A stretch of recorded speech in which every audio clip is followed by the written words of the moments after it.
everyone, welcome back. This is my third project for Kitaholic Kits for the month of November. And whilst I really liked all the neutral papers we got in the kit this month, I thought I'm going to use one project and I'm going to make it colourful. So I took this white paper and I pre-gessoed it with some clear gesso, and I'm just going to add some watercolour stripes. As you can see, I add the main thick stripes, and then I just take water and I don't really add much paint, and I go in between to give the impression of a stripy look but have them faded out so that it's not such an obvious stripe. So once that is dried, I am going in and I'm going to cut down the bottom of this, and I'm going to add my photos to the top and have a little floral border to kind of separate the colours from the white paper in the background.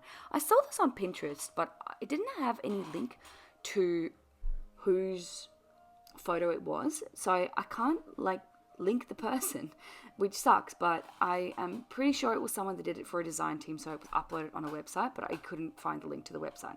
So this isn't my layout. Obviously I make it mine, but the concept generally of having the paint stripes and then the flower border and then the white is not my idea. That is just a idea taken from a wonderful creative online. If you do know who it is, let me know and I will tag them.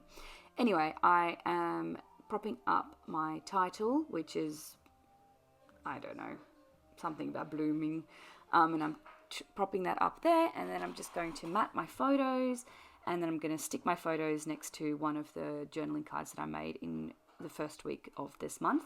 And so this layout actually came together super fast, which was great. I haven't done my journaling yet, and this is because this is for Adelie's baby album, and I'm still playing catch up, so I'm kind of jumping ahead a little bit doing this, and so I am leaving my journaling blank so that when I do document these stories and what was happening around this time, then I will decide what I'm going to write based on kind of what else I've written around, if that makes sense. So I'm sticking these down and I'm just choosing which journaling card I like the most, and I like this one because I'm putting that photo on the top, and so the journal, it doesn't overlap with the journaling, which is why I chose this particular card. And with that, I'm going to add a little dash border, a gold border, and then this layout is done. I'm also going to add the date down the bottom, and that's it for this week. Thank you very much for joining me. I will see you all again next week for another layout. Bye.